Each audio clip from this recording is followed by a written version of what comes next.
All right, you guys. So I wanted to take a minute.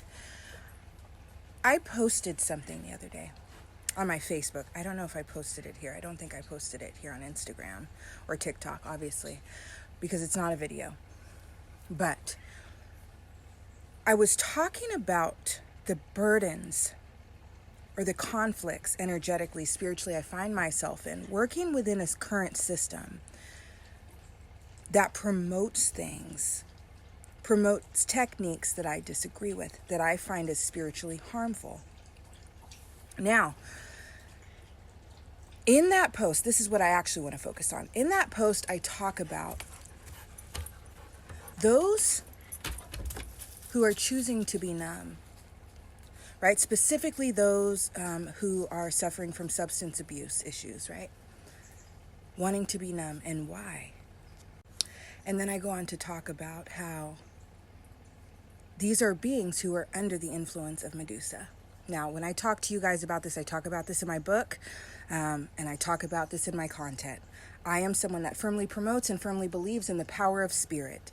And I believe that we are influenced by various spirits, okay? And these spirits can be found oftentimes in mythological or religious stories, okay? That is why when you look into fixed star astrology, there are mythological beings present in those stories. And then you say, oh, I resonate with that energy. It is because those are beings that are influencing your walk. Now, when we talk about Medusa, we are talking about a being who perfectly embodies the 70 cycle. Okay. For me, a 70 cycle is the darkness that falls after trauma, the darkness that falls after grief, the darkness that falls after you've been emotionally or physically harmed. Now, with that being said, Medusa is wounded. Medusa is a being that not only was raped, but was also harmed by rejection, okay, abandonment trauma, right? She looked for help. She sought out for help and protection and was denied. She was denied. She was rejected. Okay, so all of these are woundings. And because of these woundings, right, a culmination occurs. And instead of healing or being made aware of her woundings, she walks with rage. She walks with vengeance. She walks hurt. Okay, so when we talk about these different stories, these are energies we all embody at a certain point in time. When I was struggling with substance abuse issues, I was walking heavily in Medusa-like energy, right? So now there are certain beings who that is their primary spirit, and that is their intentional walk. Lifelong, right? Name meaning has a lot to do with it, and other factors that I do touch on as well. So it's just one of those things, right? But there are also people who are going to embody this energy at certain points in their life, but also are able to release it. There's also going to be a Medusian or Medusa's champion, at least one somewhere on this planet. And this is going to be a being who is able to embody this energy fully and is able to do the work on Medusa's behalf, who is able to heal their wounds and influence in a positive manner the energy that is Medusa, the space, the cosmic space that is Medusa. But I wanted to share this with you guys. I want you guys to understand in every possible way, at every angle, what I'm trying to teach you. So if you don't understand the different cycles and what those cycles may look like, when you want to think of a 70 cycle, think of Medusa. Think of Medusa and what that means. The metamorphosis of someone, the pain of someone, but also the power of someone. Because when we're talking about 7, we're talking about the shadow self. We're talking about the part of you that when properly honed is incredibly powerful in a productive manner. But when not honed, it's harmful without intent or without reason, without purpose, right? In this world, it's also important to understand that when you stand for something, you may inevitably harm some people by standing up for what you believe in. That's not your problem. And this is something I would really love for those who are more meek. And there's nothing wrong with being meek or being too kind, generally speaking. But it is harmful to the self because you will not be able to navigate this world in a way where you're going to be able to benefit in a way that you could, right? or where you're going to be mistreated. And you could be treated better if you learn to show your teeth and things like that. And a great way to do that is obviously shadow work.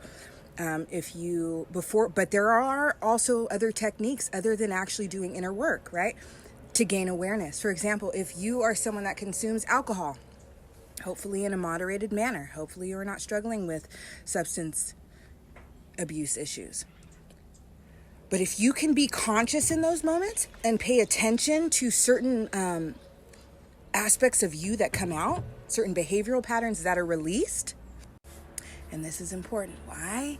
Because 80% of people I talk to about this say that there is a part of themselves that is released when they drink that they feel they are lacking when they do not, right? Whether they have social anxiety and that is relieved, right? Whether they're afraid to say what they want to say when they're sober and they are able to say it when they are drinking. You are tapping in, because we're talking about 7 ruling vices, ruling substances, okay? So this is all correlated. So what we're talking about here is the shadow being released. If you haven't honed it, it's not being titrated under your control. But if you are aware of it and you pay attention to it, this is a part of you you want to gain greater control of. This is a part of you you want to learn to be present without having to drink. That's the benefit of shadow work, my loves. Honing that part of you and releasing it at will. Another example might be if you're on the phone with like a customer service representative of some sort and you're irritated because something's gone wrong, right? You got something in the mail that says something's being canceled that shouldn't be, or you owe money you don't think you do, or they're overcharging you, or it's just so many things, right? And then you call. You're sure as hell implementing that 7 energy, I assure you, right? So even if you need certain circumstances in order to help you trigger that part of your psyche, it's still present. But the point is to gain full control and full awareness of it, right? If Medusa's champion assists this energetic space by serving as a vessel and mastering itself, that is going to benefit Medusa in a cosmic space, like I said before in this video. That is the whole idea here. Inner work helps us ascend. And why is this important? So when we talk about that spiritual fairy tale-like concept that is utopia for this planet, what is that going to require? That is going to require those spirits who are hurting to gain self-mastery. And in order to do that, the vessels they are using must be able to do that on their behalf, right? This is important, but this is where it starts. That's why these concepts like to change the world, change yourself, it is so true. But I'm also here as a teacher to help the entire planet gain this awareness. So don't fear your darkness, my love. Master it.